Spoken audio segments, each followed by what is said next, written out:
Welcome back. Dale Myers with Vision Advanced.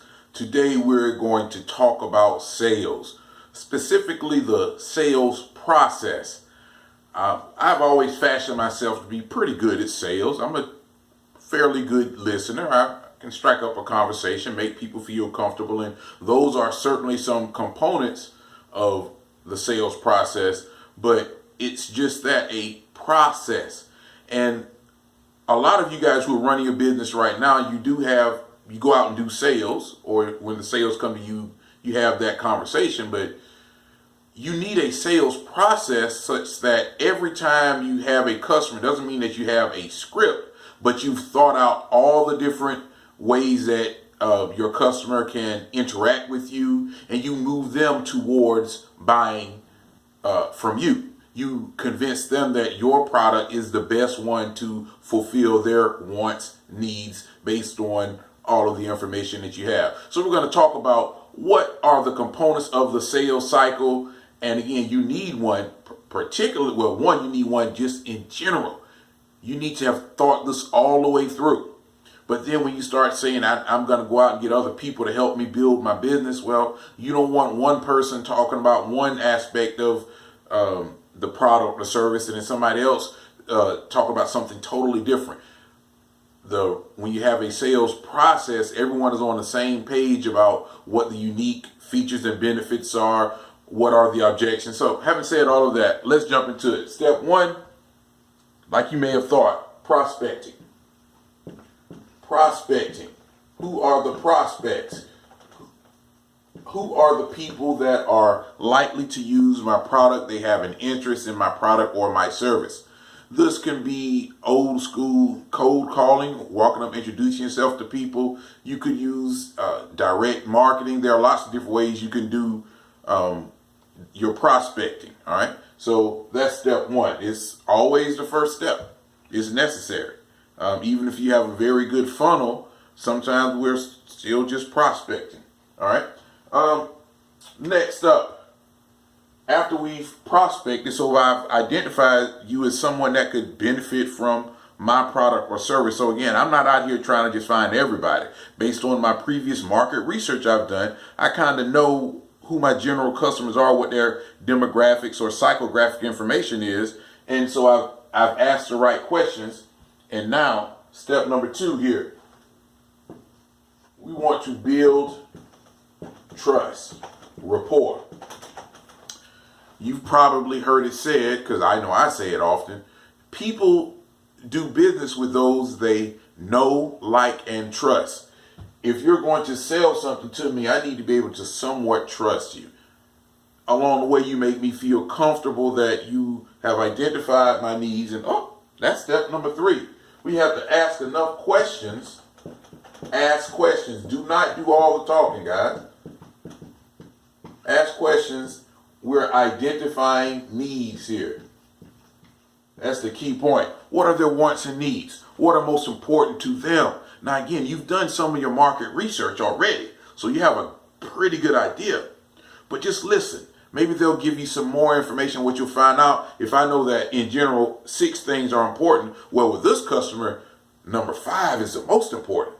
So let me focus on, based on their conversation with me, what's the most important to them. Let me show how we solve number 5.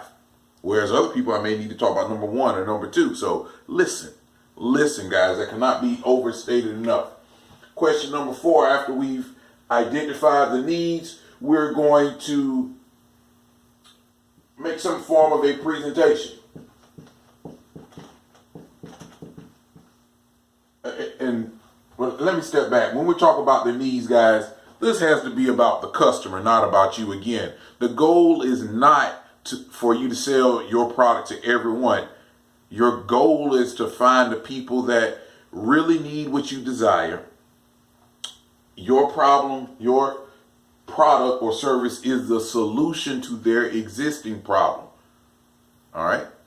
And so the questions are about really understanding them. That I just had to go back and touch on that, because it's not about just asking questions to see what I can sell. It's about getting information.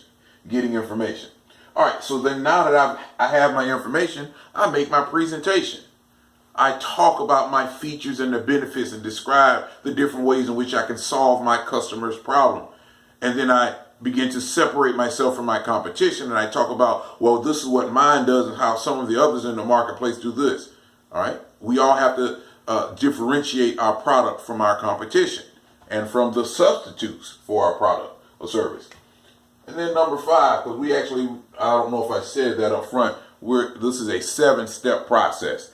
We can condense it to 5, but 7 I think is a better approach to it. Number 5, objections.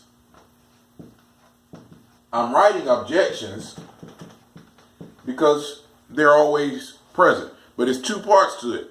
We first have to anticipate, know what they are. I suggest you list them in advance. As you think about your product or service, write down all of the different ways that someone might be hesitant or downright resistant to buying your product. Is it because of the price? Are you at the higher end? Is it because there are low-end substitutes? Write down all of the different ways. Those are the objections. Anticipate them so that you have your response in advance. Now, you let them talk about it, or you can be the one to it's often very good to bring it up yourself, really, is what you need to do. But we're going to do some other videos where we kind of walk through some examples of this. So anticipate and overcome the objections. Step number 6. Now that we have done that, this is where you earn your key. Close the sale. You ask for the business. Assuming that we have prospected correctly, identified a customer, we've done a good job of building trust, showing them that we are ethical in our behavior and that maybe we have some other customer testimonials. We've built up trust. We've asked the right questions to clarify our customers' needs. We made a good presentation where we described the features and benefits. We've gotten in front of, anticipated, and blocked all of our objections. And now it's simple as, sir, if I could show you a product that does this, that does everything you asked for, is that something you'd like to purchase today? Would that satisfy you today? There are lots of different closes, guys. I'm not going to, again, we can do all kind of stuff on the different types of closes, but the point is, just ask for the business.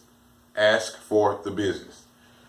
And then last one, this one is huge. Now, closing is very, very important, worthy of a star, 2 stars. But this one is also worthy of a star. Referrals. What we want to do is not just make a sale, we want to delight our customers.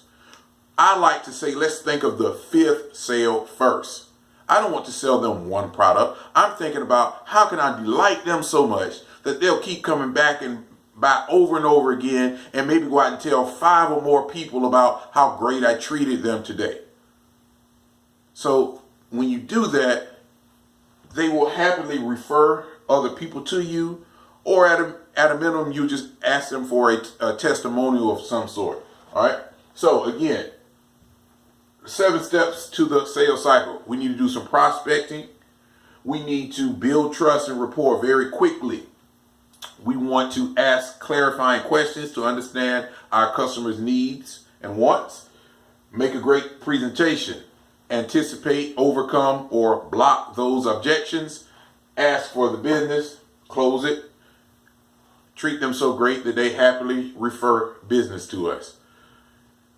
What's something that's worked for you? What do you need help on? Give me, out of these 7 things right here, what is the few that are kind of giving you the most problem, and that's where I'll start my video series on the sales cycle. So please thumbs up, like the video. My name is Dale Myers with Vision Advanced. Don't just like it, please share it like I am sharing with you. Y'all have a great day.